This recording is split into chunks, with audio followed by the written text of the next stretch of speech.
Tena kosa iara-iasa ny Orange Madagascar sy ny Ligue Nalamanga amin'ilay fifaninanana Orange Kitra Nalamanga 17 ny tanjona moa dia ny anampy izay tontolon'ny baolina kitra izay araka n'izao fanazavana hoentin'ny filohan'ny Ligue Nalamanga eo amin'ny taranja baolina kitra izao. Voalohany indrindra aloha ny Ligue Nalamanga ny baolina kitra zany dia resy lahatra fa ny fijerena ifotony ireo katita kely ireo tanora zay manana talenta eny amin'ny fokontany no anisany anankiray koa lalana iray azahoantsika ny vokatra zay matimatesantsika rehetra amin'ny zao fotoana. Ka ankehitriny zany dia nisy ny fiara-miasa amin'ny Orange Madagascar zany satria ny tanjon'ny Orange moa dia ny hoe manakaiky vahoaka amin'ny alalan'ny fanatanjahantena sy ny kolotsaina zany. Ny tetikasan'ny ligue indray dia ny hoe ijery fotony ireo ankizy zany ny mahay manana talenta eny amin'ny fokontany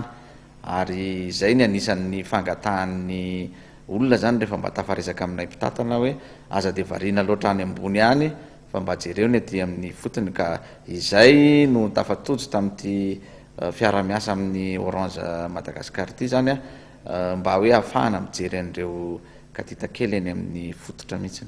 Ny fandehan'ny fifaninanana dia manerana ny firaisana enina zany eto Antananarivo renivohitra no isy fifaninanana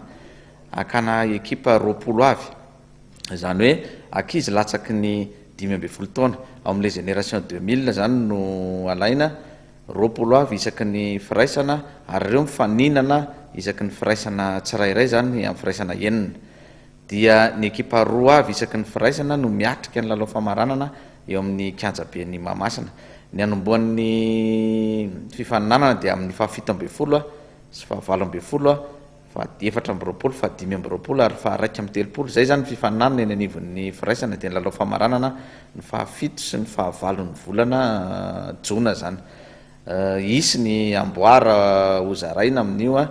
dia mbola isorana ny Orange ihany satria dia isy ny coupe moaraka mahazatra miaraka amin'ny ondry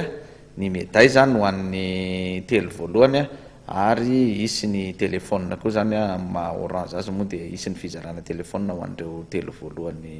ireo. Tsara ny manamarika koa nefa fa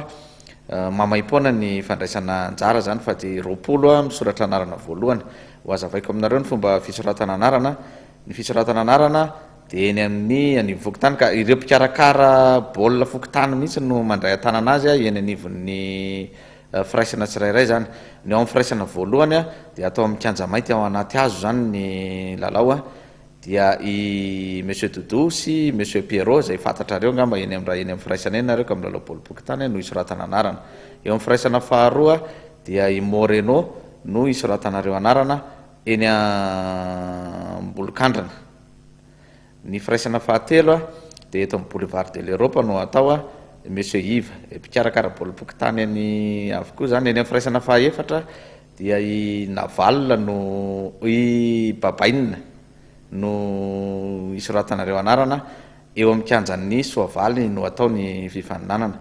Any amin'ny firaisana fahadimy i Naval no anao ny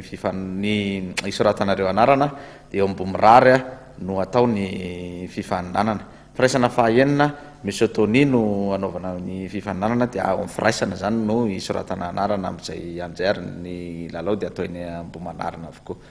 Ny tanjona dia mazava ho azy hoe io génération 2000 io tena rahan'ny ligue zany Ligue Nalamanga akaiky efa nisy teo ny critère eo manataon'ny fédération nisy ny sélection natao fa raha ny amaroan'ny ankizy eto Analamanga zany dia mieritreritra zay hoe tokony mbola hidikidina kokoa ary tsy ho maiky tsika ijery an'ireo ankizy ireo fa zay tena ankizy mahay no anampiana zany ireo tena hitantana n'le hiatrika. Tsara ny manamarika fa ny canne U17 amin'ny 2017 eto Madagasikara ny atao ary io génération 2000 io no ankizy afaka niatrika an'izany canne U17 zany ary zay no mba fandraisan'ny Ligue Nalamanga anjara amin'ny fampandrosoana amin'ny baolina kitra ary zay ny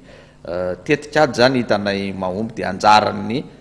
teknisianina any ambony indray no mandray antanana an'ireo. Tiana koa no manamarika fa ny teknisianina ny Ligue Nalamanga zany amin'ireo club rehetra zay voafantina dia hiparitaka any amin'ireo firaisana enindreo na amin'ny alalan'io tournoi io mba hitily zany sy hanao sélection an'ireo ankizy ho voafantina indray hiatrika ny